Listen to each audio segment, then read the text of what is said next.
Today is the 23rd of September 2025. It's Tuesday afternoon, middle afternoon. We've been reading through the book of Revelation. Today we're going to be reading through Revelation 17, which is going to be discussing the mother of harlots. And there came one of the seven angels which had the seven vials, and talked with me, saying unto me, Come up hither, and I will show unto thee the judgment of the great whore that sitteth upon many waters, with whom the kings of the earth have committed fornication, and the inhabitants of the earth have been made drunk with the wine of her fornication. So he carried me away in the spirit in the wilderness, and I saw a woman sit upon a scarlet-colored beast, full of names of blasphemy, having 7 heads and 10 horns. And the woman was arrayed in purple and scarlet color, and decked with gold and precious stones and pearls, having a golden cup in her hand, full of abominations and filthiness of her fornication. And upon her forehead was a name written, Mystery Babylon, the great, mother of harlots and abomination of the earth. And I saw the woman drunk with the blood of the saints, with the blood of the martyrs of Jesus. When I saw her, I wondered with great admiration. The angel said to me, Wherefore dost thou marvel? I will tell thee the mystery of the woman, and of the beast that carried her, which had 7 heads and 10 horns. The beast that thou sawest was, and is not, and shall ascend out of the bottomless pit, and go into perdition. And they that dwell on the earth shall wonder, whose names were not written in the book of life from the foundation of the world, when they behold the beast that was, and is not, and yet is. And here is the mind which hath wisdom. The 7 heads are 7 mountains, on which the woman sitteth. And there are 7 kings, 5 are fallen, 1 is, and the other is not yet come. When he cometh, he must continue a short space. And the beast that was and is not, even he is 8th, and is of the 7, and goeth into perdition. And the 10 horns which thou sawest are 10 kings, which have received no kingdom as yet, but receive power as kings 1 hour with the beast. These have one mind, and shall give the power and strength unto the beast. These shall make war with the Lamb, and the Lamb shall overcome them, for he is the Lord of lords, King of kings, and they that are with him are called, chosen, and faithful. And saith unto me, The waters which thou sawest, where the whore sitteth, are peoples and multitudes of nations and tongues.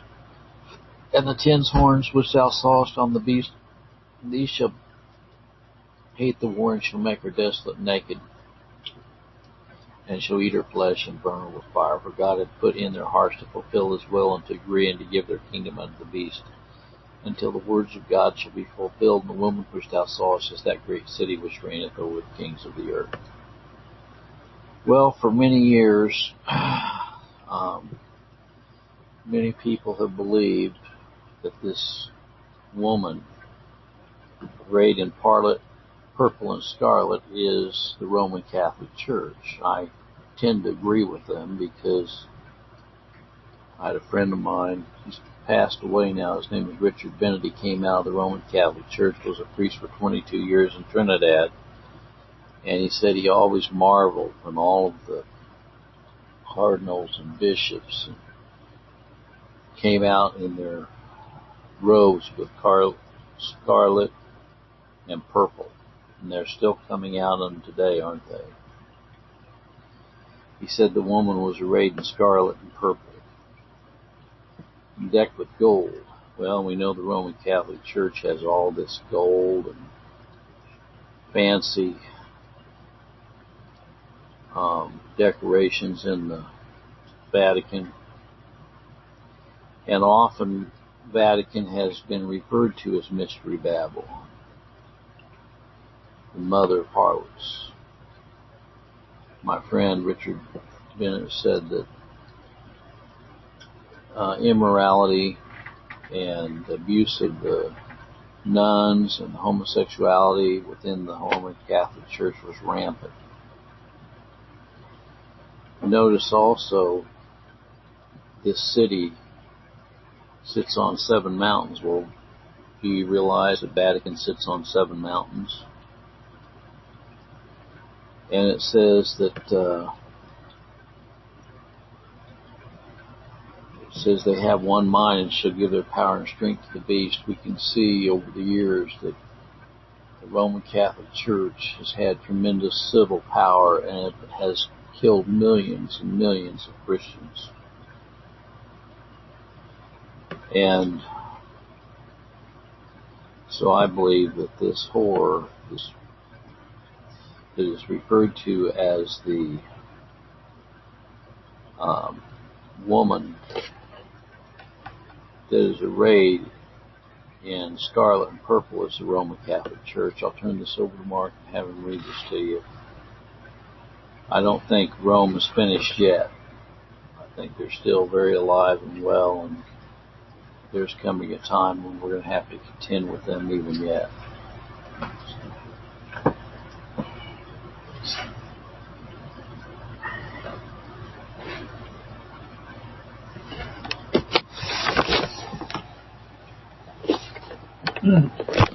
Revelations chapter 17. There came one of the seven angels which had the seven vials, and talked with me, saying unto me, Come hither, I will show unto you the judgment of the great whore that sits upon mist waters, with whom the kings of the earth have committed fornication, and the inhabitants of the earth have been made dulcy with the wine of her fornication. So he carried me away in the spirit in the wilderness. I saw a woman set upon a scarlet-colored beast, full of names of blasphemy, having 7 heads and 10 horns. And the woman was arrayed in purple and scarlet color, and decked with gold and precious stones and pearls. Her fornication, having a golden cup in her hand, full of abomination and filthiness of her fornication. Upon her forehead was a name written, Mystery Babylon, the Great, the mother of harlots and abominations of the earth. I saw the woman drunken with the blood of the saints and with the blood of the martyrs of Jesus. When I saw her, I wondered in great admiration. The angel said unto me, Wherefore didst thou marvel? I will tell the mystery of the woman of the beast that carried her, which had the 7 heads and 10 horns. The beast that thou sawest was, and is not, and they shall ascend in the bottomless pit, go into perdition. They that dwell on the earth shall wonder, whose names were not written in the book of life, the foundation of the world, and they behold the beast that was, and is not, and yet is. Here is the mind which hath wisdom. The 7 heads are 7 mountains on which the woman sitteth. And there are 7 kings, 5 are fallen, one is, and the other is not yet come. When he cometh, he must continue a short space. And the beast that was, and is not, even he is the 8th. He is the 7th, and goeth into perdition. And the 7 heads which thou sawest are 10 kings, which have received no kingdom as yet. Received power as kings 1 hour with the beast. These have one mind, and shall give their power and strength to the beast. These shall make war with the Lamb. The Lamb shall overcome them, for he is Lord of lords and King of kings, and they that are with him, which are with him, are called true and faithful. He said unto me, The waters which thou sawest where the whore sits are people, multitude, nation, and tongues. The 10 horns which thou sawest upon the beast, he shall hate the whore, shall make her desolate and afraid, and shall eat her flesh and burn him with fire. For God hath put in their hearts to fulfill his will, and to agree, and to give their kingdom unto the beast. The words of God shall be fulfilled. The woman which thou sawest is that great city which reigned over the kings of the earth. Well, I believe the golden cup represents the blasphemous mass conducted by the Roman Catholic Church, where they re-crucified Christ over and over and over again. Of course, that's contrary to what the Bible says. The Bible says that Christ entered once into the holy place and sat down. He said it was finished. I have long taken the position that Roman Catholic Church is an antichrist system. Popery is antichrist, and they're trying to come about by joining the evangelicals with the Pope in a worldwide church that will eventually have civil power over the world. And a lot of people say, oh, Larry, you're exaggerating, that's never going to happen. Well, I think it's already happening, personally. If you look at some of the remarks just this last week that Pope Leo made, he's trying to bring together a one world church. That's what he's trying to do. They're seeking for as much power as they can possibly get. But God has all power, you know. God is over all power in heaven and earth, and he's going to bring down this harlot church. He's going to bring it down. And it says in this chapter that those whose names, there's always those names who are written in the Lamb's Book of Life and those names who are not written in the Lamb's Book of Life. You've noticed that there's a big contrast here. And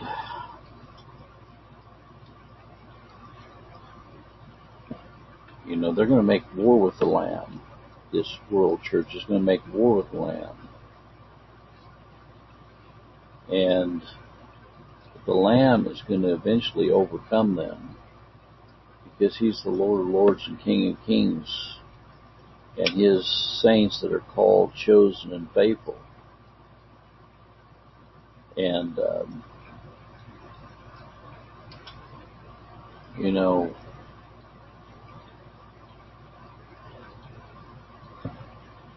back to verse 8, it says, "The beast that thou sawest was and is not, and he shall send out of the bottomless pit and go into perdition, and they that dwell on the earth shall wonder, whose names were not written in the book of life from the foundation of the world, when they behold the beast that was and is not."